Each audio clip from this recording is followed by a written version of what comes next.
નમસ્કાર મિત્રો, આજે આપણે વાત કરશું દ્વારકા પગપાળા ચાલીને જતા આહિર સાથે બનેલી ઘટના પર। સૌરાષ્ટ્રની ધરતી પર આજે પણ એવી અસંખ્ય ગાથાઓ ધૂળમાં દટાયેલી પડી છે કે જેને સાંભળતા માણસના શરીરમાંથી રક્તની ગતિ તેજ થઈ જાય, આંખોમાં અજબ ચમક આવી જાય અને હૃદયમાં પોતાની જ માટી માટે અપરંપાર ગૌરવ ફાટી નીકળે। અમરેલી જિલ્લાના એક નાનકડા ગામમાં થોડા વર્ષો પહેલા વસતા વિરમભાઈ આહિર અને તેમની ધર્મપત્ની રામકુંવર આહિરાણી પણ એવા જ ભક્તિમય દંપતી હતા, જેઓના જીવનમાં ગરીબી હતી, કાચું મકાન હતું, બે જોડી કપડાં હતા, ખેતરમાં મહેનત કરીને પેટ ભરાતું હતું, પરંતુ મનમાં એક જ રાજા વસતો હતો, દ્વારકાધીશ। વર્ષોથી બંને એ માનતા માંગી હતી કે હે દ્વારકાના નાથ, જો અમારું ઘર ભલે માટીનું રહે પણ ભક્તિ કદી ભાંગી ન પડે તો અમે પગપાળા તારી દ્વારકા આવીને ચાંદીનો હાર અર્પણ કરશું।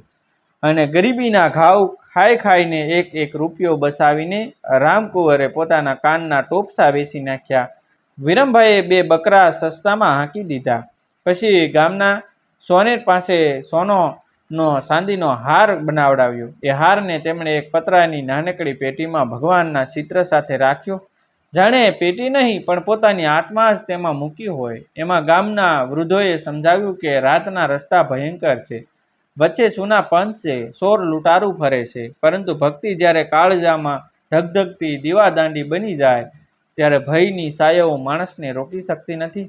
અને એ દિવસે સવારના ઝાંખા અંજવાળે બંનેએ ઘરની વાંસળીવાળી કીલી ખેંચી દ્વાર પર માટીનો સાંદલો કર્યો, વૃદ્ધા માતાના પગે હાથ મૂક્યા, જય દ્વારકાધીશ બોલ્યા અને પગપાળા પદયાત્રા પર નીકળી પડ્યા।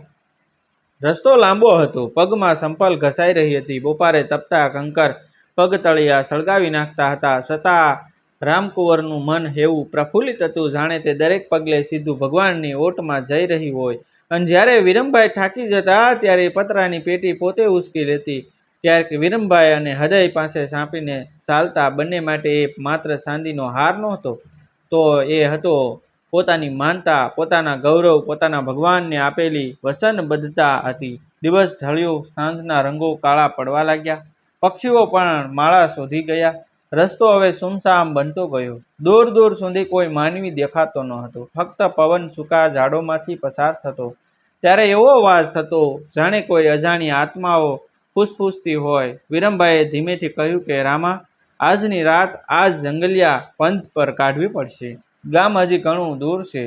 રામકુંવરે પેટી વધુ મજબૂતીથી છાતી સાથે ચોંટી અને જવાબ આપ્યો, દ્વારકાધીશ સાથે છે તો અંધારું શું કરશે? પણ કહેવત છે ને કે કાળું અંધારું ઘણીવાર માણસની હિંમતની જ કસોટી લેવા ઉતરે છે। રાત ઘેરી થતી ગઈ, આકાશમાં વાદળો ચડી આવ્યા, ચાંદનો પ્રકાશ પણ ગળી ગયો, પગ નીચેનો રસ્તો દેખાતો બંધ થઈ ગયો અને બંને હાથમાં લાકડી લઈને ધીમે ધીમે આગળ વધવા હતા। અચાનક ઝાડીઓની અંદરથી કોઈ ભારે ખખડાટ સંભળાયો, પછી ઘોડાની સુસ્કાર જેવો કર્કશ શ્વાસ, અને પહેલા બંને કંઈ સમજે ત્યાં ચાર કાળા પડછાયા વીજળીની જેમ સામે તૂટી પડ્યા। એકના હાથમાં તલવાર, એકના હાથમાં જાડી લાકડી, અને બધાની વચ્ચે ઊભેલો લાંબી લાંબી દાઢીવાળો એવો ભયંકર માણસ કે તેની આંખો અંધકારમાં કોયલના અંગારા જેવી સળગતી હતી। તેણે ખખડાટ ભર્યા અવાજે ગર્જના કરી, ઓય ભક્તો, રાતે ભગવાન મળવા નીકળ્યા છો કે મોતને? વિરમભાઈનું હૃદય ધબકતું થયું, રામકુંવરના હાથમાં પતરાની પેટી કંપી ઉઠી, અને એ ક્ષણે બંનેને સમજાઈ ગયું કે આ રાત સામાન્ય નથી, આ રાત તો તેમની ભક્તિ, માન, હિંમત અને જીવ ચારેયને એકસાથે અગ્નિમાં નાખવા આવી છે। અને દાઢીવાળા ડાકુની નજર જ્યારે સીધી રામકુંવરના હાથમાં રહેલી ચાંદીની પેટી પર પડી ત્યારે તેના હોઠ પર જે શિકારી સ્મિત ફેલાયું તે જોઈને વિરમભાઈના શરીરમાંથી જાણે લોહી જ ઠંડુ પડી ગયું।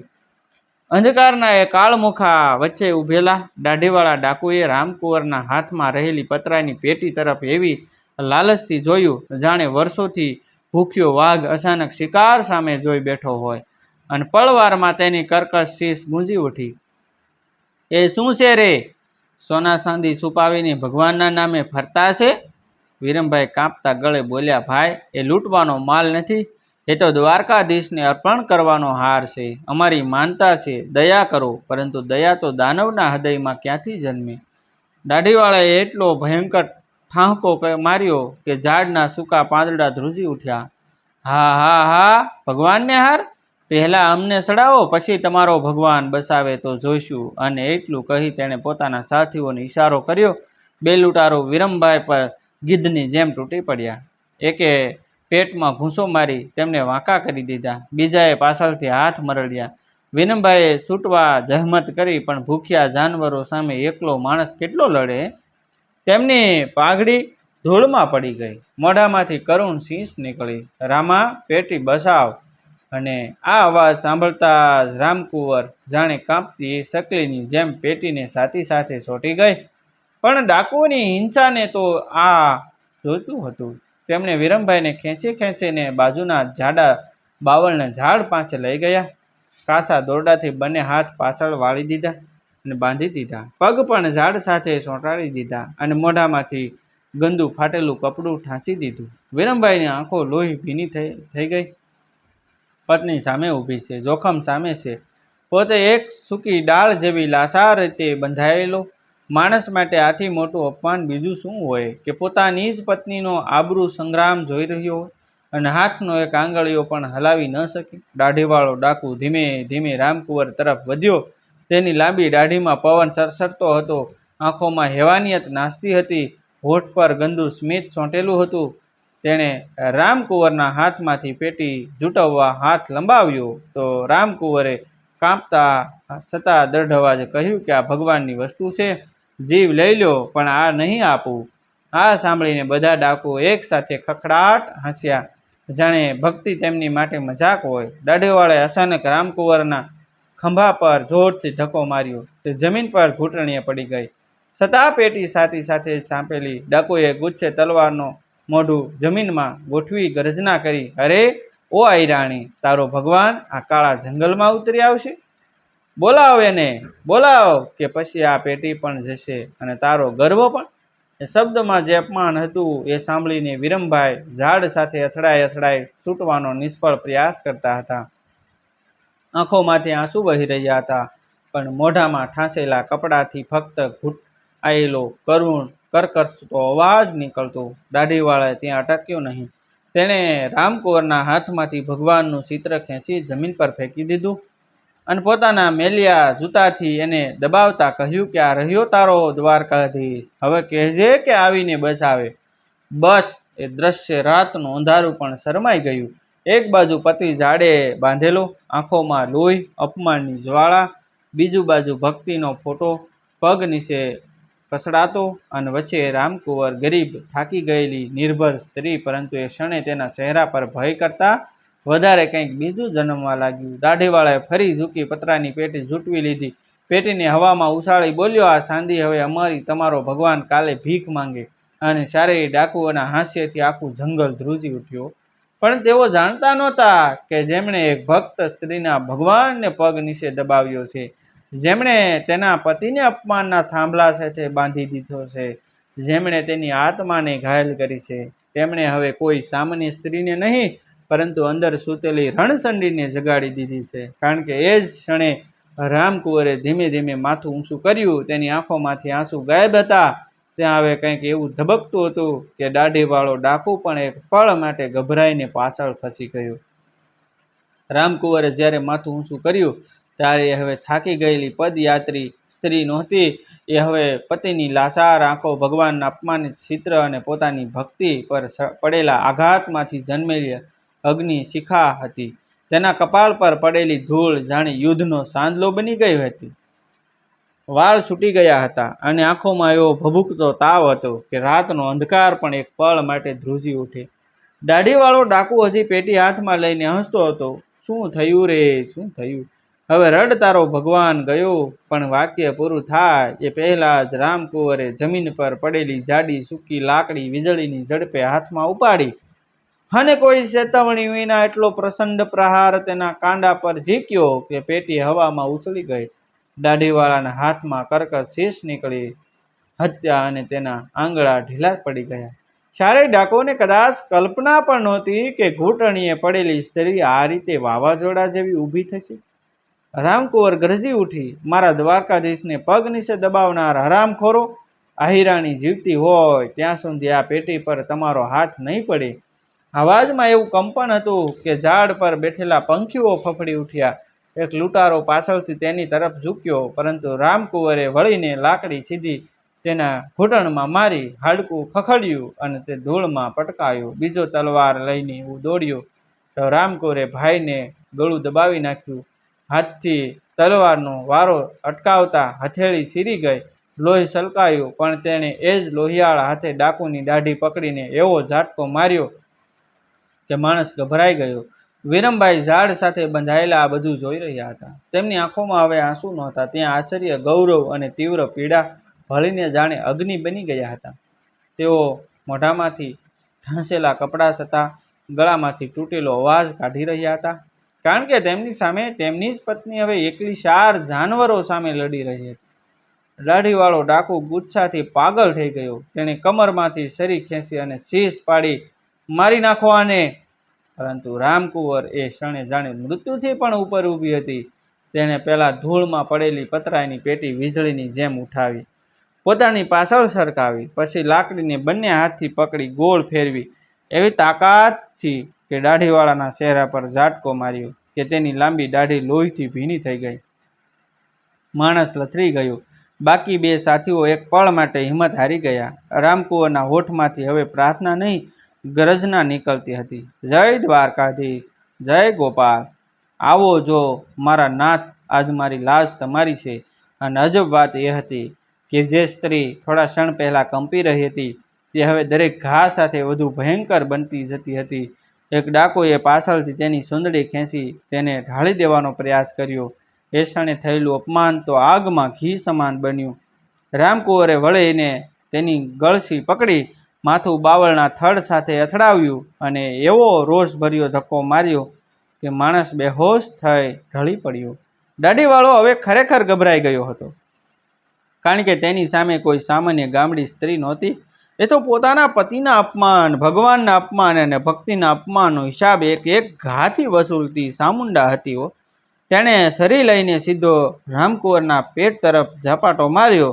રામકુંવર બસવા વળી ગઈ, છતાં છરી હાથથી બાજુ ચીરી ગઈ. લોહીનો ફુવારો નીકળ્યો, પણ તે પીડાથી કણસ્યા વિના આગળ ઘસી બંને હાથથી દાઢીવાળાને એવી ધક્કામુક્કી કરી કે તે પેટી છોડીને પાછળના કાંટાવાળા ખાડામાં ધડામ પકડાયો અને રાતના સમણામાં તેની શીશ ગુંજી, બસાવો બસાવો. અને શીશ સાંભળીને બાકીના 2 જીવતા ડાકુઓના મનોબળનો કચરો થઈ ગયો. તેઓ એકબીજાને જોઈ અને અંધકારમાં ભાગવા વળ્યા. રામકુંવર લોહી લુહાણ, હાંફતી, ધૂળથી ઢંકાયેલી ઊભી હતી. હાથમાં લાકડી હજી કાંપતી હતી, આંખોમાં અગ્નિ હજી સળગતો હતો. તેણે સૌપ્રથમ જમીન પર પડેલું ભગવાનનું ચિત્ર ઉઠાવ્યું, કપડાની કોરથી તેને ધૂળ સાફ કરી કાંપતા હોઠે ચુંબન કર્યું, પછી પેટીએ છાતી સાથે દબાવી દીધી. અને દ્રશ્ય જોઈ વીરમભાઈના બંધાયેલા શરીરમાંથી હૃદય ફાટી રડવાનો અવાજ નીકળી ગયો. પણ એ રાતનું યુદ્ધ હજી પૂર્ણ નહોતું, કારણ કે રામકુંવર જ્યારે પતિને છોડવા ઝાડ તરફ દોડી ત્યારે અંધકારના ખાડામાં પડેલો દાઢીવાળો ડાકુ હજી જીવતો હતો અને તેની હાથમાં ચમકતી છરી ફરી એકવાર ઊંચી થઈ રહી હતી. રામકુંવર પતિને છોડવા માટે બાવળના ઝાડ તરફ દોડી રહી હતી. તેના પગ લથડી રહ્યા હતા, હાથમાંથી લોહી ટપકી રહ્યું હતું, છતાં મનમાં એક જ ધૂન હતી કે પહેલાં મારા વીરમને મુક્ત કરું. અને વીરમભાઈની આંખોમાં તો પત્ની માટેનું ગૌરવ એટલું ઉછળી આવ્યું હતું કે તેઓ ઝાડ સાથે બંધાયેલા હોવા છતાં અંદરથી ગરજી રહ્યા હતા. પરંતુ ભાગ્ય ઘણીવાર વિજયની ક્ષણે પણ છેલ્લી કસોટી રાખે છે. અંધકારના ખાડામાં પડેલો દાઢીવાળો ડાકુ અડધો બેહોશ હતો. ચહેરો લોહી લુહાણ, દાઢી ધૂળમાં સનાઈ ગયેલી, છતાં હેવાનિયત હજી મરી નહોતી. તેણે જમીન પર પડેલી છરી ફરી હાથમાં ભીંસીને દાંત કસકસાવી રામકુંવર પીઠ ફેરવી ઝાડ તરફ દોડે છે તે જ ક્ષણે જાનવર જેવી છલાંગ મારી વીરમભાઈની આંખો ફાટી નીકળે તેઓ મોઢામાંથી કપડું હોવા છતાં ભયંકર શીશ પાડવા તફડ્યા. પરંતુ પળ તો વીજળી કરતાં ઝડપી હતી. દાઢીવાળાની છરી રામકુંવરના પીઠના ભાગમાં ઊંડે સુધી ઘૂંસી ગઈ. આ હા હા, દ્વારકાધીશ! કેવી ચીરતી શીશ રાત્રિના નિર્જન આકાશમાં ફાટી નીકળી કે જાણે જંગલના પાંદડા પણ કાપવા લાગ્યા. રામકુંવર 2 પગ આગળ લથડી, પણ ચમત્કાર તો એ હતો કે ધરાશય પડી જાય એ પહેલાં પણ તેણે પતરાની પેટી છાતી સાથે વધુ જકડી લીધી. જાણે પોતાનો જીવ છૂટી જાય તો છૂટી જાય, પણ ભગવાનનો હાર કોઈના હાથમાં ન જવો જોઈએ. આ દ્રશ્યએ વિરમભાઈના હૃદયને તોડી નાખ્યું. તેમણે ઝાડ સાથે એવો જોર લગાવ્યો કે દોરડો હાથની ચામડી ચીરીને લોહી કાઢવા લાગ્યું. 1, 2, 3 ઝટકા, અને કદાચ પત્નીના રક્તે જ તેમને અજાણી શક્તિ આપી દોરડું તૂટી ગયું. વિરમભાઈ ઝાડ પરથી તૂટેલા વાવાઝોડા જેવી ગતિએ દાઢીવાળા પર તૂટી પડ્યા. તેના હાથમાંથી છરી છીનવી અને વર્ષોનો સસવાયેલો પુરુષ ક્રોધ, પત્નીના અપમાનની જ્વાળા, ભગવાનના અપમાનનો તાવ, બધું એક સાથે છરીના એક જ ઘણા ઉતારી દીધું. દાઢીવાળો કરકસરતો ધૂળમાં ઢળી ગયો. પછી વિરમભાઈ તરત રામકુંવર પાસે દોડ્યા. રામકુંવર જમીન પર પડેલી, શ્વાસ તૂટતા, પીઠમાંથી લોહી વહેતું, ચહેરા પર પીડા છતાં આંખોમાં અજબ શાંતિ હતી. વિરમભાઈએ તેને ખોળામાં લીધી અને મોઢામાંથી ફક્ત તૂટેલા શબ્દો નીકળ્યા કે રામા, રામા, તું બોલ, હું આવી ગયો. રામકુંવરે ધીમે ધીમે આંખ ખોલી લોહીથી ભીંજાયેલા હાથથી પતરાયની પેટી વિરમભાઈના હાથમાં મૂકી અને બહુ મુશ્કેલીથી બોલી કે હાર દ્વારકાધીશના નાથને પહોંચાડજો, માનતા અધૂરી ન રહે. અને સાંભળો, આજ પછી કદી ન માનતા કે સ્ત્રી નબળી હોય છે. આ શબ્દ સાથે તેના હોઠ પર અતિ સૂક્ષ્મ સ્મિત ફેરકાયું. વિરમભાઈ રડી પડ્યા. ના રામા, મને એકલો મૂકી ન જા, પરંતુ કેટલાક આત્માઓ પોતાનું કાર્ય પૂર્ણ કરીને જાય છે. રામકુંવરની આંખોમાંથી એક છેલ્લું આંસુ સરક્યું. નજર દ્વારકાધીશના ચિત્ર પર અટકી અને શ્વાસ શાંત થઈ ગયો. એ ક્ષણે આખો જંગલ મૂંગો થઈ ગયો. પવન બંધ, ઝીંગારું બંધ, રાત પણ જાણે શોકમાં ઊભી. વિરમભાઈએ પત્નીના નિર્જીવ માથા પર હાથ ફેરવ્યો અને એવી હૃદયશીર રડારડ કરી કે સાંભળનારનું કાળજું ફાટી જાય. છતાં રામકુંવરના અંતિમ શબ્દો તેમને તોડી નાખવા નહીં, ઊભા કરવા આવ્યા હતા. આખી રાત પત્નીના શરીર પાસે બેસીને તેમણે પ્રભાતની રાહ જોઈ. સવાર પડતા ગામલોકોની મદદથી અંતિમ વિધિ કરી, પરંતુ માનતા અધૂરી ન રાખી. પીઠ પર ઘા, આંખોમાં આંસુ, હૃદયમાં રક્તસ્રાવ લઈને વિરમભાઈ એકલા પગપાળા દ્વારકા પહોંચ્યા. જ્યારે મંદિરના ગર્ભગૃહમાં ઘંટો ગૂંજતા હતા, ભક્તોની ભીડ હતી, ત્યારે તેમણે કાંપતા હાથે એ ચાંદીનો હાર ભગવાનને અર્પણ કર્યો. પતરાની પેટી ખોલીને કહ્યું કે હે નાથ, આ હાર મારી પત્નીના લોહીથી ધોઈને આવ્યો છે, એને સ્વીકારજો. કહેવાય છે ને કે તે ક્ષણે તેમની આંખોમાંથી આંસુ ટપકીને ભગવાનના શરણમાં પડ્યા અને મંદિરના પૂજારી સહિત હાજર અનેક ભક્તોની આંખો ભીની થઈ ગઈ. કારણ કે એ દિવસ એક ચાંદીનો હાર નહીં, એક આહીરાણીનું શૌર્ય, ભક્તિ અને બલિદાન દ્વારકાધીશને અર્પણ થયું હતું. અને આ ગાથા આજે પણ એક વાત કાનમાં ગુંજે છે કે સ્ત્રી જ્યાં સુધી સહન કરે ત્યાં સુધી ગંગા છે, પરંતુ તેની ભક્તિ, માન અને પતિના ગૌરવ પર ઘા પડે ત્યારે એ સ્ત્રી મહાકાળી બની ઇતિહાસ લખી જાય છે. મિત્રો, આ વાર્તા સત્ય આધારિત છે. તેમાં આપેલા તમામ પાત્રોના નામ અમે બદલેલા છે. આવા જ વિડીયો જોવા માટે અમારી ચેનલ સાથે બન્યા રહેશો. અમારી ચેનલને સબસ્ક્રાઈબ કરી દેજો. થેન્ક યુ મિત્રો. મળશું આપણે એક નવા વિડીયો સાથે, એક નવી સ્ટોરી સાથે. ત્યાં સુધી આપ સૌ બન્યા રહેશો.